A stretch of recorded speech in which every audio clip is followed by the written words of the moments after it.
presença hoje é de um especialista, um PhD na área de dependência química, conhecido, nome de referência nessa atividade aqui no Espírito Santo, que é o Dr. João Schecker, com quem a gente vai conversar agora. Você se tornou referência por esses anos todos, Dr. João, trabalhando com a adicção, com a dependência química. É verdade. Né? Existem novidades no tratamento da adicção? Existe uma compreensão nova de como abordar o dependente químico? Compreensão nova, sim, aliás. A gente entende claramente hoje que a dependência química é uma doença, né? Não é uma questão de caráter. E ela é uma doença biológica, psicológica e social. Então ela é biopsicossocial. O aspecto biológico, basicamente, é calcado no conhecimento da genética, não é isso? A Organização Mundial de Saúde, inclusive, publica quais são os genes e quais são os loci, né? Os pontos onde estão localizados esses genes, o DNA e tudo. Além disso, ainda no aspecto biológico, tem a questão, por exemplo, da doença ser adquirida no útero da mãe. Se a mãe está bebendo, o neném também está bebendo. Se a mãe está fumando, o neném está fumando, e por aí vai. E ainda a doença pode ser adquirida pouco depois que a criança nasce. Se você dá para ela remédios, por exemplo, para abrir o apetite, que tem álcool, ou a mãe toma cerveja e amamenta o neném com cerveja, ou outra bebida alcoólica qualquer, enfim. Então tem aspectos biológicos amplamente demonstrados. Aspectos sociais, a criança cresce num ambiente em que beber ou usar droga é costumeiro, né? Então eles aprendem aquilo, é uma questão tribal, né? E os aspectos psicológicos, a criança também aprende a usar, às vezes, uma substância para se desatrelar de certas coisas, como timidez, e enfim. Então ela é biopsicossocial. Então, hoje a gente entende isso, e que não é uma questão de caráter. Então o entendimento da doença, sim, claro que mudou muito, e aspectos acadêmicos, de literatura, esse entendimento é universal. Agora, no que tange a tratamento, a resposta é sim e talvez.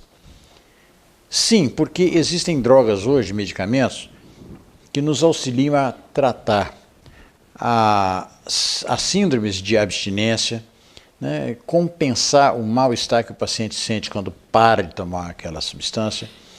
Existem medicamentos que ajudam o paciente também a tornar aquela situação de, vamos chamar assim, de fissura, né, aquele apetite incontrolável, fica mais fácil de controlar.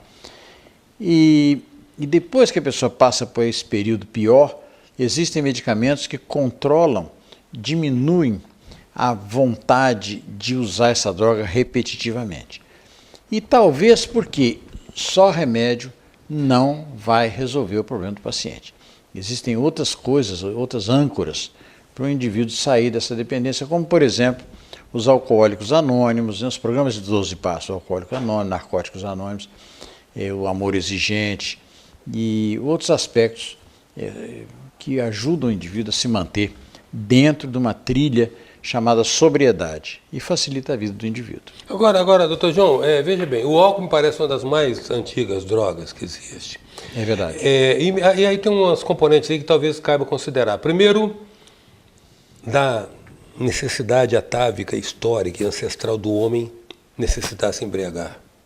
Como se a realidade fosse enfadonha. É verdade. Né? Outra coisa, me parece, que uns são sorteados, outros não, é a questão da compulsão, né? De novo, o aspecto genético dessa história toda. Você pega aí 100 pessoas e dá a mesma quantidade de álcool pela mesma quantidade de dias, você vai encontrar 25 pessoas, estatisticamente, vão gostar mais de beber e vão repetir mais essa bebida. E as outras 75, ou 65, 70, mais ou menos nessa faixa, não vão apreciar tanto essa bebida. E desses que gostam de beber, entre 10 a 12% vão desenvolver uma forma patológica de beber. Ou bebem abusivamente ou tornam-se dependentes. Então esse aspecto também é genético e coisa. Esse é um lado da moeda. Por outro lado, por exemplo, indígenas e asiáticos, eles provam a bebida a primeira vez e não suportam, eles têm uma reação violenta. Por quê? Tem uma enzima chamada aldeído dehidrogenase que essas pessoas não dispõem dela no organismo. Então, ao beber, não conseguem beber. Ou seja, é uma rejeição biológica. Biológica. Então, há uma tendência genética, biológica, como usando esse termo, para a pessoa beber mais ou não beber, ou beber menos.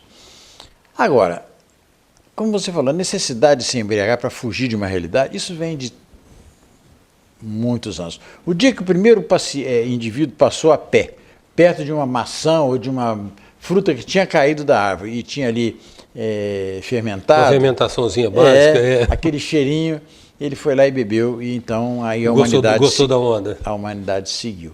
Só que essa bebida, ela não era destilada. O dia que destilou a bebida, multiplicou a concentração de álcool, e aí o álcool ficou muito mais perigoso e deletério.